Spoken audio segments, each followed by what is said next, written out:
Per realizzare un sogno, una persona deve superare tante prove. Louisa May Alcott. L'oggetto che hai costruito, su cui hai lavorato per giorni e giorni, è asciutto e sta per attraversare la prova finale. Prendilo con delicatezza, spostalo con estrema cura, come un bambino appena nato che deve ancora imparare a reggersi da solo. E, sempre con estrema cura, posizionalo all'interno del forno. E ora puoi solo aspettare. Ansia, curiosità, adrenalina. Creare qualcosa con le proprie mani è lasciare un po' di se stessi in quell'oggetto. Non ci sono stampi, forme in serie, e sai bene che se si romperà non riuscirai a rifarlo uguale. Ancora una volta l'argilla ci insegna la vita. Quando qualcosa si rompe, si può solo accettare che sia successo. Capita di aprire il forno e trovare rotto proprio quell'oggetto a cui avevi dedicato mesi interi. Succede, e la prima reazione, inutile negarlo, è la delusione. Ti si spezza qualcosa dentro, insieme all'argilla. Ma appena passa quel primo istante, già stiamo pensando a come rifarlo. Perché a volte serve solo un po' più di strada, un giro in più, una risalita imprevista.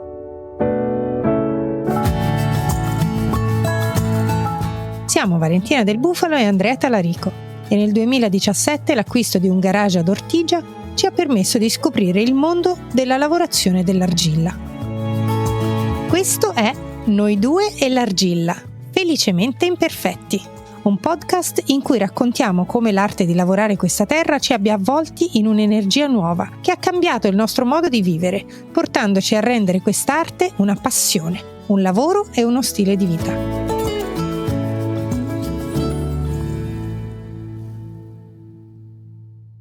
Estate 2021. Nei raggi di sole che scaldano Ortigia si sente la voglia di ricominciare. Le strade tornano a popolarsi di turisti, gli idiomi si mescolano e il profumo del caffè si unisce a quello della crema solare.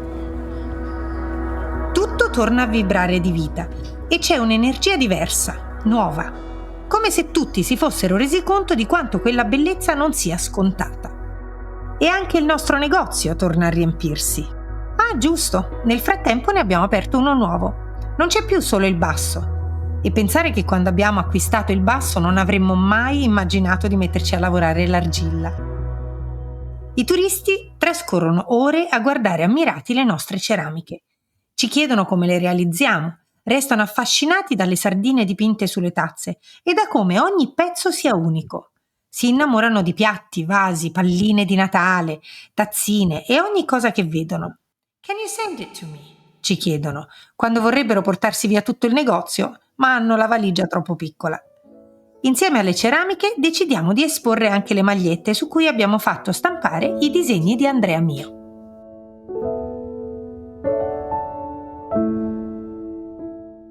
Se in passato mi avessero detto che avere il Parkinson mi avrebbe portato a disegnare magliette, che poi avrei venduto a Ortigia in un negozio di ceramiche realizzate da me e da mia moglie, non ci avrei mai creduto. Ecco cosa intendo quando dico che una malattia non porta solo negatività. Quando Valentina è entrata nella mia vita ha portato con sé tutto il suo infinito entusiasmo e la sua fantasia. Ed è con questo spirito che insieme viviamo ogni giornata le sfide da affrontare, il nostro amore e la passione per la ceramica.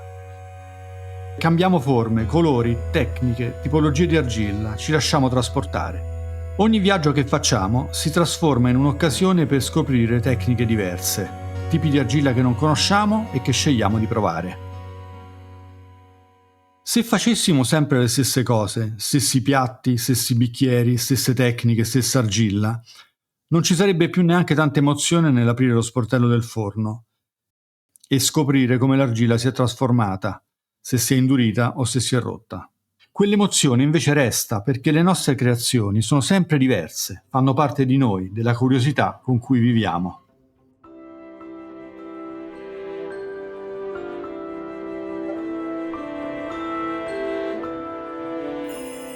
Quando ero bambina, il 25 dicembre, già alle prime luci dell'alba, cominciavo a trepidare dall'emozione.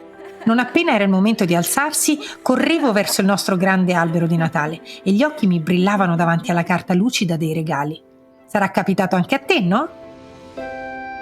Quell'emozione lì, quell'attimo prima di aprire il regalo, la carta che scricchiola tra le mani, il fiocco da sciogliere, la voglia di scoprire cosa nasconde.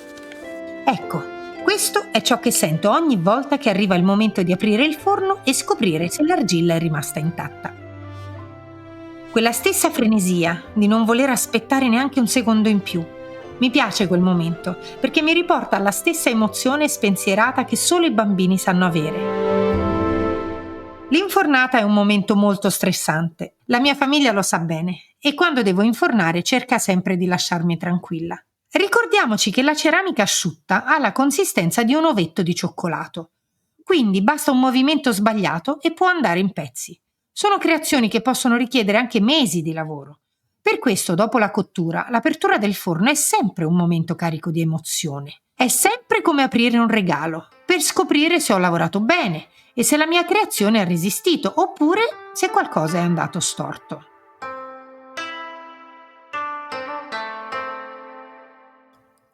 Come funziona la cottura dell'argilla? Il momento di cuocere l'argilla è il più delicato di tutta la lavorazione. L'infornata avviene quando gli oggetti sono perfettamente asciutti, a volte ci vogliono giorni o perfino settimane, dipende dalle stagioni. Quando sono asciutti possono essere infornati, ma ricordiamoci sempre che in questa fase sono molto fragili e bisogna fare molta attenzione. Il forno consuma molta energia perché cuoce a temperature altissime, parliamo di più di 1000 gradi. Per questo, per ottimizzare, cerchiamo di riempirlo il più possibile. Come quando si gioca a Shanghai, basta un movimento sbagliato e si rischia di fare un pasticcio. All'interno del forno abbiamo delle colonnine in materiale refrattario che sorreggono delle lastre orizzontali in modo da avere diversi ripiani. Ogni ripiano contiene oggetti della stessa altezza, ma bisogna fare attenzione a non sovraccaricare il piano e ad avere estrema cura degli oggetti con decorazioni sporgenti come fiorellini, manici, perché basta un attimo che si rompano ancora prima di infornarli. Abbiamo 4 forni, 3 a Roma e uno più piccolino ad Ortigia. La cottura dell'argilla avviene in 2 fasi, ma in questo episodio parliamo della prima, che si chiama biscottatura o prima cottura. È un procedimento molto lungo, fino a 30 ore. Nelle prime 10-12 ore la temperatura sale fino a 1010 gradi. Da uno dei nostri forni riusciamo perfino a vedere attraverso uno spioncino come gli oggetti prendono il colore del fuoco, incandescenti come la lava. È molto affascinante. I primi 300 gradi sono i più delicati ed è in questa fase che l'argilla si rompe se ci sono residui di aria o di vapore acqueo. In quest'ultimo caso avviene proprio un'esplosione. Non ti dico che ansia quando stiamo lavorando lì vicino al forno e la sentiamo. E le ore restanti servono per il raffreddamento, che può durare fino a 18 ore o anche più, a seconda della grandezza del forno. Pensa che il forno grande che abbiamo a Roma impiega fino a 2-3 giorni per cottura e raffreddamento. Gli oggetti, una volta cotti, prendono il colore dell'argilla di cui sono fatti. Bianchi se fatti con l'argilla bianca più ricca di caolino, rossi se di terracotta e rosso forte se usiamo la pirofila.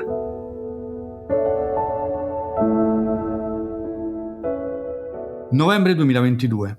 Sono passati 7 anni dalla diagnosi di Parkinson e ho capito che era arrivato il momento giusto. Dovevo dirlo al lavoro e al resto della mia famiglia. A mio fratello e ai miei genitori lo avevo già detto. Ai ragazzi l'ho raccontato con calma, uno alla volta. Alcuni di loro se ne erano già accorti, ma portare questa parte di me anche dentro la mia vita professionale era un altro passo, quello più difficile. Non era per alleggerirmi, non mi sentivo oppresso dal segreto, ma era arrivato il momento giusto per farlo. Non potevo più sostenere quel ritmo di vita e avevo raggiunto gli obiettivi lavorativi che mi ero prefissato. Intanto l'attività con l'argilla stava andando bene, avevamo avuto un'estate di lavoro intenso e di grandi soddisfazioni. Questo insieme di condizioni mi portavano a vedere uno spiraglio. Qualcosa che mi diceva: puoi provare a cambiare, a vivere con un po' più di verità e un po' meno fatica. Così l'ho detto ai miei capi e ai miei colleghi, nessuno si era accorto di nulla.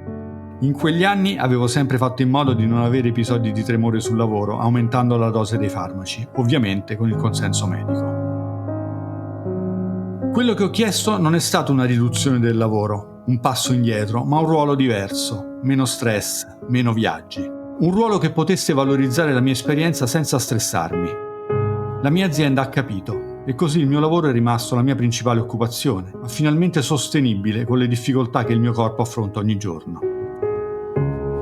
D'altronde i medici erano stati chiari fin da subito: lo stress per me è veleno.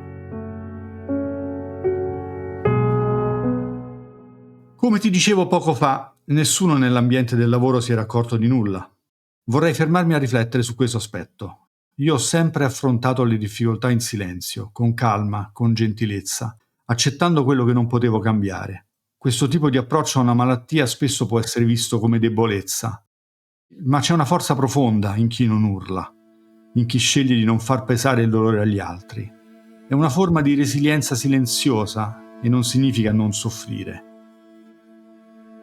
Questo modo di affrontare la malattia mi ha portato a una riflessione che ho racchiuso in una breve frase. Per l'arrogante, la gentilezza è debolezza. Per l'inconsapevole, la resilienza silenziosa è serenità.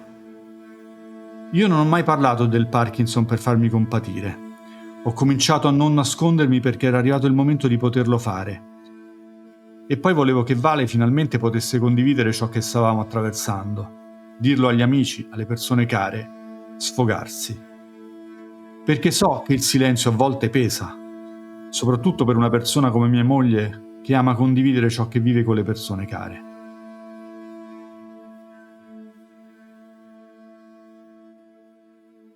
La ceramica ti mostra quante cose si possono dire anche senza usare le parole. Ogni volta che modello un panetto di argilla, la terra mi trasferisce un frammento della sua saggezza, in cambio delle mie emozioni, che custodisce dentro ogni creazione finita. Ed è quando quelle emozioni vengono percepite da chi osserva le nostre ceramiche che avviene la magia. Estate 2021, Ortigia. Entra in negozio una coppia di signori anziani che vengono spesso ad acquistare qualche ceramica. Lei è una donna spumeggiante, ama chiacchierare. Lui più serio, composto, dice soltanto 2 parole: buongiorno quando entra e arrivederci quando se ne va. Un giorno decidono di acquistare un cachepot a forma di casetta che avevo realizzato. Lo metto con cura dentro un sacchetto e ci salutiamo. Poco istanti dopo, lui rientra con il sacchetto. Lo appoggia sul bancone, tira fuori il cachepot e lo accosta al mio orecchio. Ma lo senti, Valentina? Mi dice. Le tue ceramiche parlano. È per questo che avrai un grandissimo successo.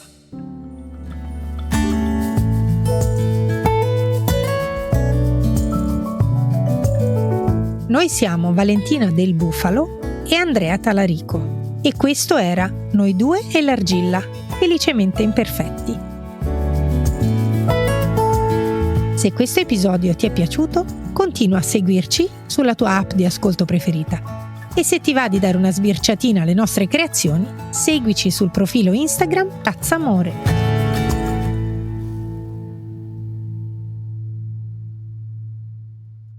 Grazie per essere arrivato o arrivata fino a qui.